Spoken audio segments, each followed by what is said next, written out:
Kebenaran yang begitu sederhana menjadi ruwet. Betul nggak? Saya juga bingung. Banyak yang belajar sama saya, dikasih yang sederhana nolak, dikasih yang susah lari. Hayang naku mah hari eta.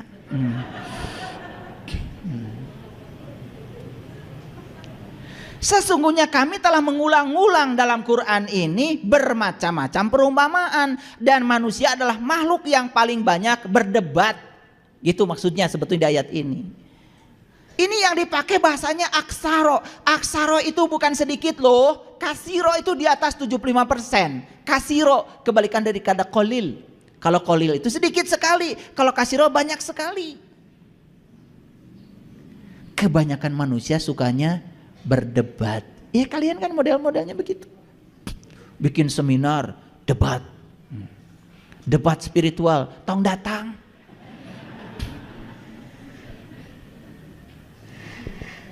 Ujung-ujungnya menang-menangan, kalah-kalahan, betul nggak? Buat so abrok itu dalil. Buat apa?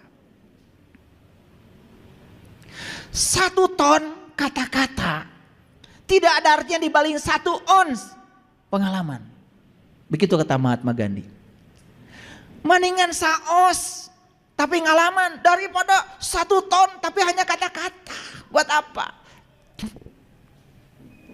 Masih ingat penjelasannya kemarin? Masih ingat? Sebanyak apapun kata-kata dan pernyataan tidak akan pernah bisa menggambarkan kenyataan yang sebenarnya. Masih ingat? Ya? Ini apa? Apa HP? Alat komunikasi yang dibawa kemana-mana, ya, tanpa kabel. Cukup? Nggak cukup. Karena tambahannya masih banyak. Alat komunikasi yang dibawa kemana-mana, di dalamnya ada sejumlah aplikasi yang dibuat dari semikonduktor. Tambah panjang kan? Cukup? Belum cukup. Apa ini? Alat komunikasi, ya, yang terbuat dari semikonduktor, ya, yang di dalamnya, ya, ada elektron valensi yang bisa berpindah dari pita konduksi ke pita valensi. Tambah pusing? Sok, siapa yang mau mendefinisikan HP ini? Nggak bisa. Kenyataan ini tidak bisa dibuat menjadi pernyataan. Begitu dibuat pernyataan, pernyataan semakin menjauhkan dari kenyataan. Yang benar apa? HP adalah eta. Gitu aja. HP adalah eta, gitu aja. Eta pun cukup. Iya kan, saya sudah jelaskan kemarin. Jeruk adalah gimana? Sebuah buah yang kecut-kecut, ada manis-manisnya, yang terbuat dari tanah, air, api, udara. Cukup? Gak cukup.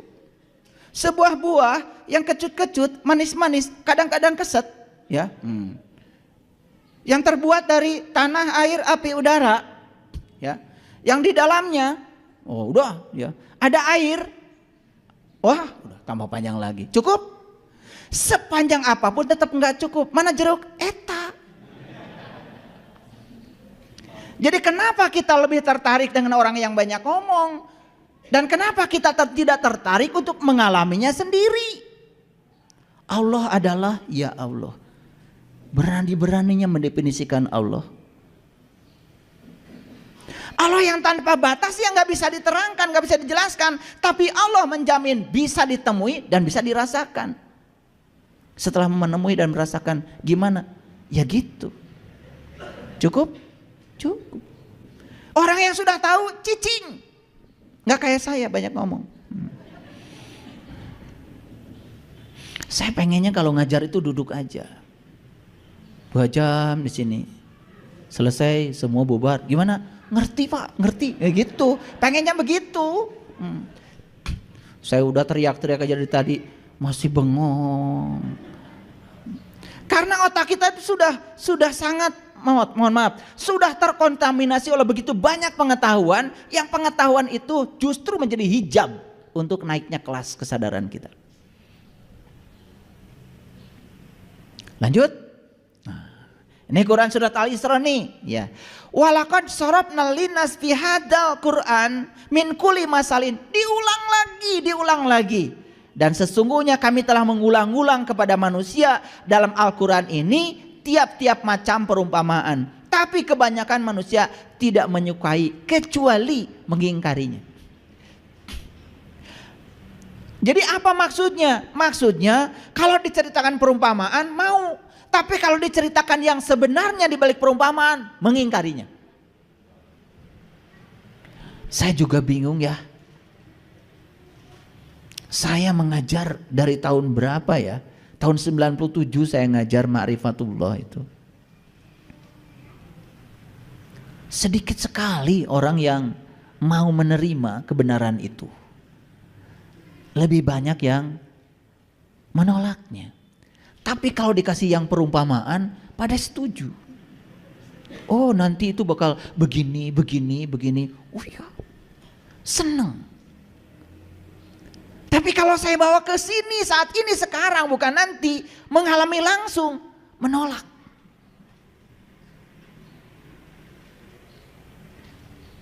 Ada yang salah dalam cara kita berpikir.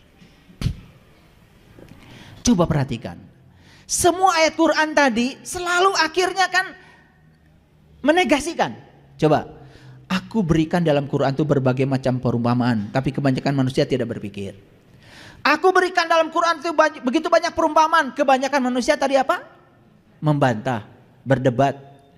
Aku berikan dalam Quran itu bermacam-macam perumpamaan, tapi kebanyakan manusia tidak menyukainya. Jadi Allah sudah ngasih gambaran. Kalau kebanyakan begitu, artinya yang menyukai yang sebenarnya berarti cuman sedikit.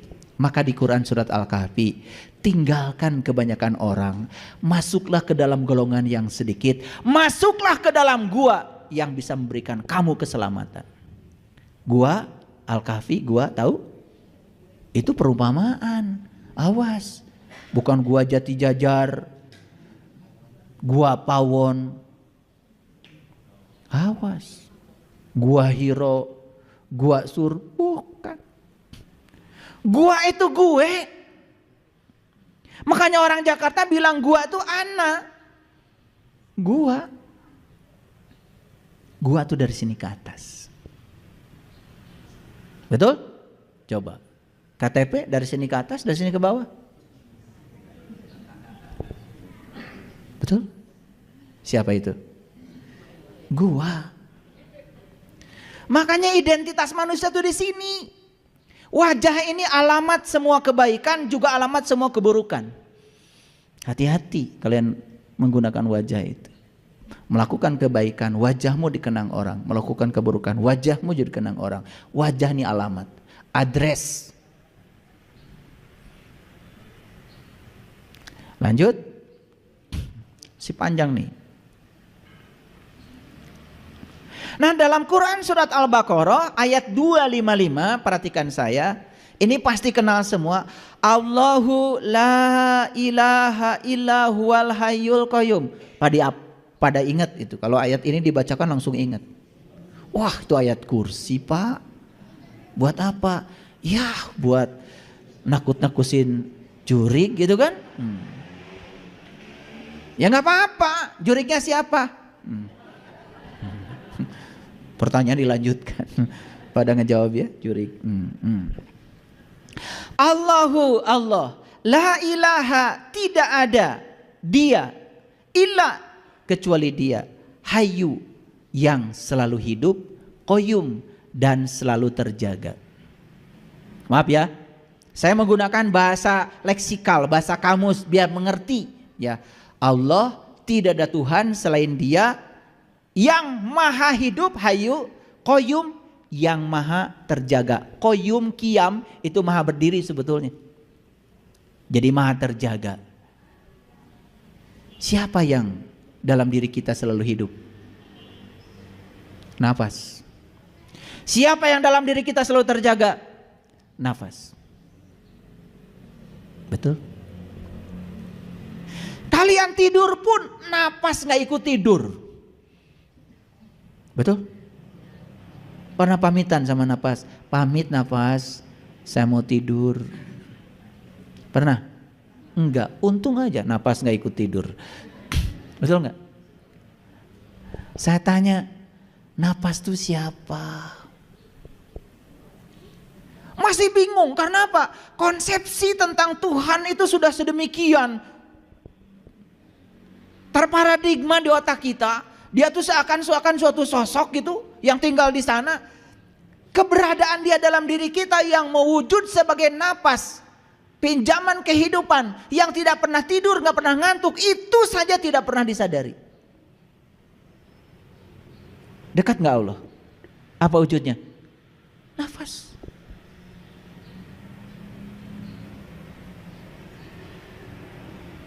Orang melakukan kebaikan bernapas, orang melakukan keburukan bernafas.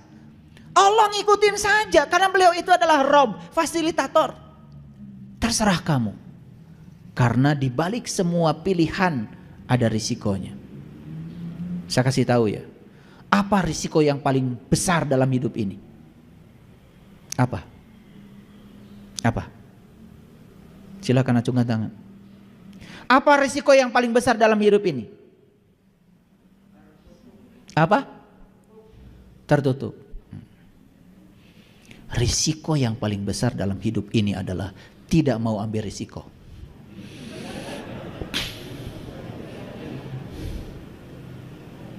Betul nggak? Kalian tuh kalau ditanya muter jawaban kemana-mana. Risiko yang paling besar dalam hidup ini adalah tidak mau ambil risiko. Itu risiko yang paling besar. Dan semua orang yang tidak ambil risiko pasti gak berbuat apa-apa, bukan? Mau dagang takut rugi, betul? Mau belajar takut pinter, betul gak? Iya. Mau bisnis takut kaya, betul apa tidak? Iya. Mau ngaji takut sesat, belum ngerti udah menilai orang. Ya. Semua orang yang tidak mau mengambil risiko apapun, hidupnya tidak akan mengalami kemajuan. Dan semua orang-orang hebat di semesta ini adalah orang-orang yang berani mengambil risiko dari sebuah pilihan hidupnya. Jadi kalau saya tanya, apa risiko yang paling besar dalam hidup? Tidak mau ambil risiko. Itu aja susah. Tertutup lagi jawabannya. Kalau jawaban tuh yang tuntas. Sekali menjawab langsung tuntas. Paham? Tidak menimbulkan perdebatan lagi. Yuk kita lanjutkan. Allahu la ilaha illa huwal hayyul qayyum. Saya mau tanya sama kalian semua. Terasa nggak yang maha hidup ada di sini sekarang? Apa wujudnya? Menghidupi kalian. Betul? Terasa nggak yang maha terjaga menjaga kita saat ini? Terasa? Apa wujudnya? Dia tidak pernah meninggalkan kita sesaat pun. Kalian makan, selesai makan, dia yang ngurus semuanya. Mana yang buat anus, yang mana buat ginjal, mana yang buat darah, yang mana buat otak, mana buat mata, mana dipisah-pisah oleh dia semuanya. Sadar nggak? Masih mencari keluar? Kalian lagi nguris bawang di dapur, sek, kena darah, ada darah. Ambil betadin, tutup. Sel dalam tubuh ini hanya dalam sekejap melakukan aktivitas dengan kecerdasannya, menguntai diri untuk menghentikan darah dulu. Besok-besok menguntai diri untuk apa? Menyempurnakan yang terkoyak. Besok-besok menguntai diri untuk menyempurnakan. 2 minggu setelah kalian terluka, gak ada bekas lagi. Masih mencari Allah di luar dirimu. Masih mencari yang maha terjaga di dalam diri kita. Ya Allah, kalian bisa melihat karena kehadiran dia. Kalian bisa mendengar karena kehadiran dia. Kalian bisa mengunyah semua makanan dan merasakan semua makanan karena kehadirannya. Kalau tidak ada napas, semua tidak bisa dirasakan. Masih mencari di luar dirimu. Heran saya. Begitu diceritakan yang sebenarnya kaget. Tapi begitu cerita hayalan, oh Allah di sana sedang menunggu kita nih, di sana, sana.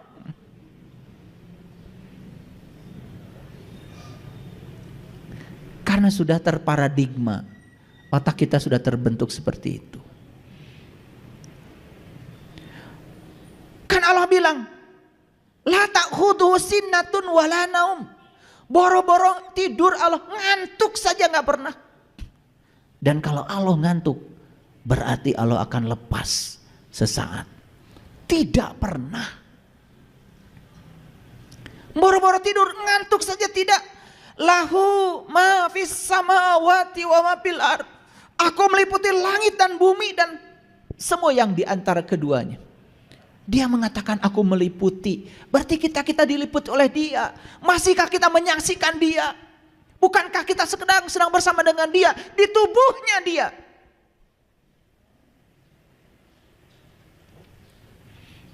Kalau ikan masih menanyakan di mana garam, wajar karena dia tidak sadar. Padahal dia hidup di laut. Kalau burung masih menanyakan di mana angkasa, wajar karena dia tidak sadar. Tapi kalau manusia masih menanyakan di mana Tuhan, tidak wajar.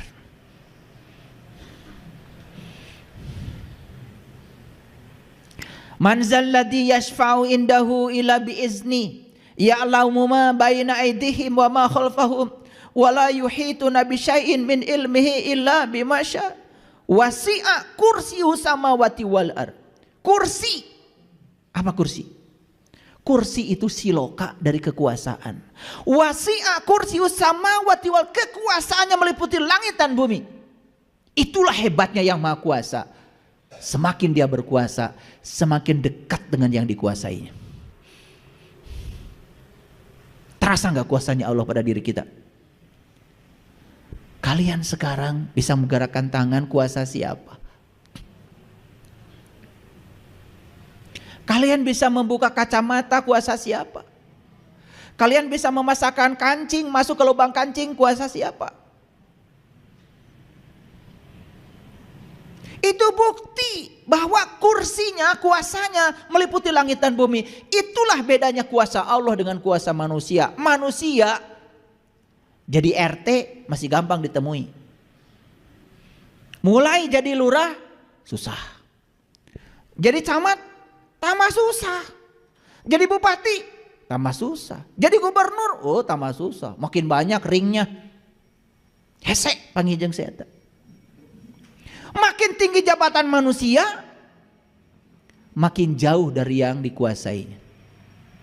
Beda dengan Allah, makin maha kuasa. Justru kemahakuasaan Allah, Allah semakin dekat dengan yang dikuasainya.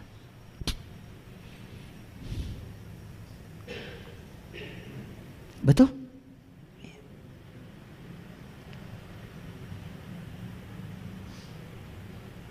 Saya punya murid wali kota. Mau ketemu dia, susah.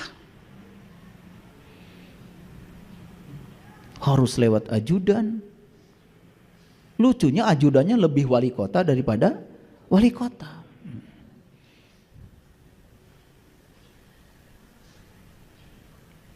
Biasa kalau musim gini nih, pada pura-pura dekat dengan kita. Pura-pura mau mensejahterakan kita. Pilih saya. Kalau saya kepilih nanti insya Allah kehidupan kita kan lebih sejahtera. Bullshit.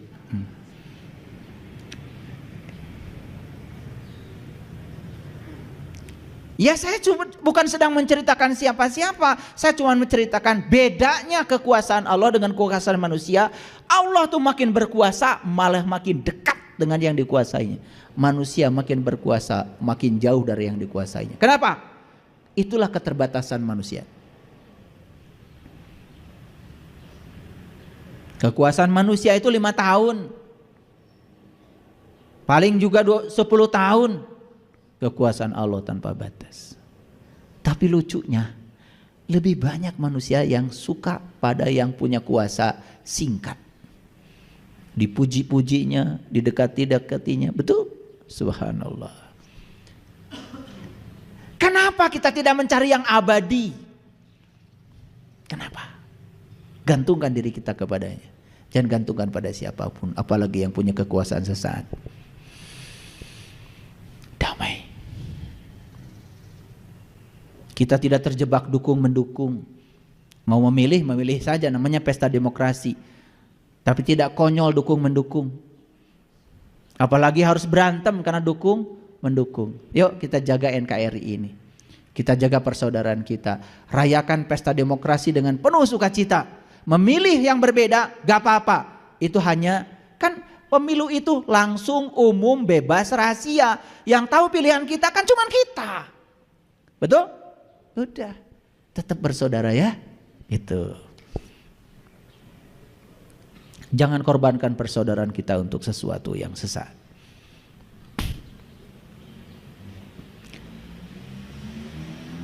Apa pesan saya yang ingin saya sampaikan di sini? Ini yang ingin saya sampaikan.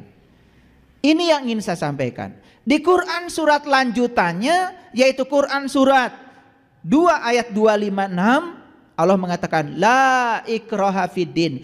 Tidak ada paksaan dalam agama. Agama urusan keyakinan. Keyakinan urusan percaya atau tidak percaya. Tidak boleh dipaksa. Berarti gimana caranya supaya percaya dan tidak percaya kita teka paksa? Betul? Itulah pentingnya kita kembali mengikuti cara beragamanya para nabi, para rasul. Nabi Muhammad, ya, kan sebelum beliau sholat, beliau Isra Mi'raj dulu. Betul? Beliau mencari dulu siapa Tuhanku. Beliau mencari dulu siapa yang harus aku sembah. Setelah kenal, ketemu, baru beliau sholat. Terpaksa enggak? Enggak, sholatnya itu karena cinta.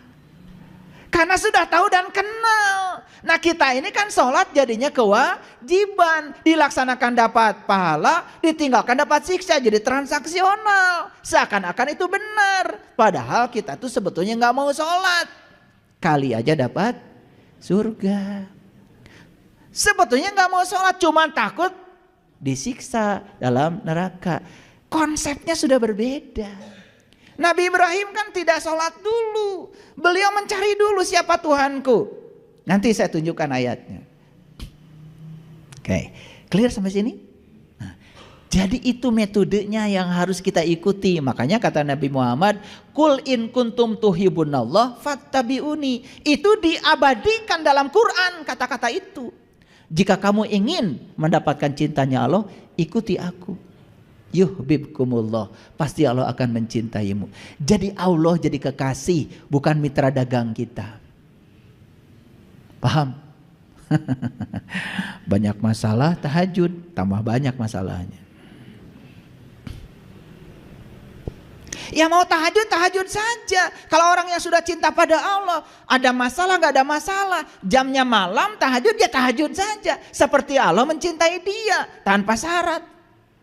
Paham? Itu namanya ikhlas. Lanjut dulu. Tidak ada paksaan dalam agama. Sesungguhnya telah jelas petunjuk daripada kesesatan. Mana petunjuk, mana bukan petunjuk, sudah jelas kata Allah. Asal kita ngikutin caranya beragama para nabi, para rasul. Ikuti mereka.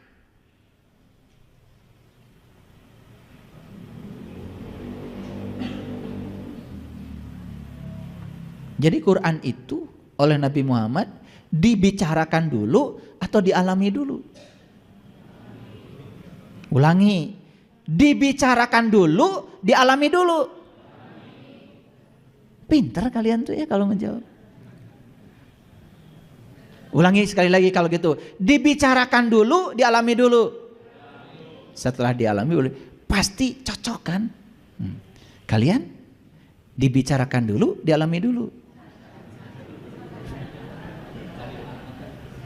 Jadi ngikutin siapa? Nabi Muhammad sholat dulu, ketemu dulu sama Allah. Hah? Ketemu dulu baru sholat. Kalian? Ngikutin siapa?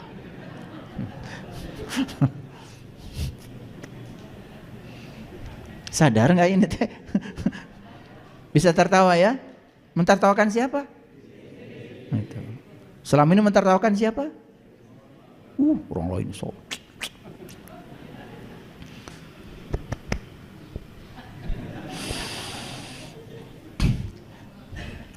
Sesungguhnya telah jelas mana petunjuk, mana kesesatan, sudah jelas.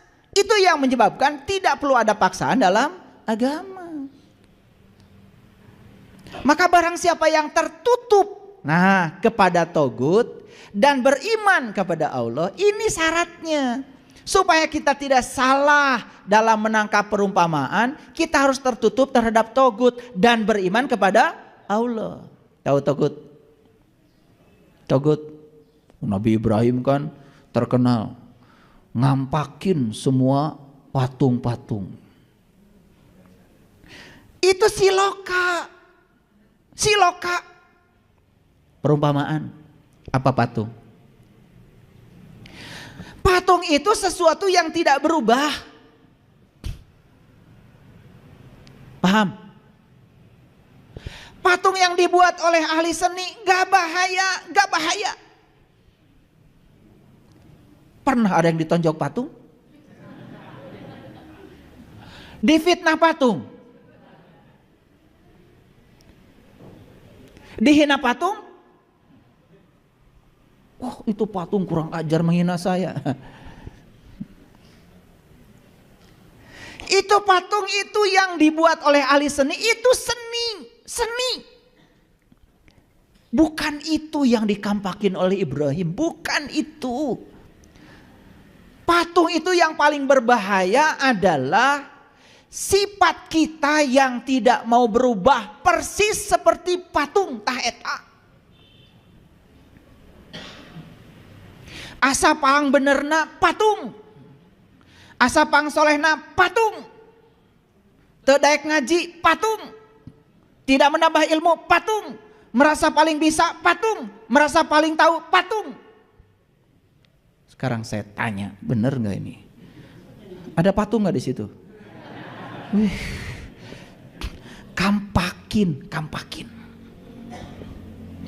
Itu cuman kita menangkapnya patung ya patung. Jadi aja kita juga ngikut-ngikut. Ada patung, marah, jebret cek patung teh.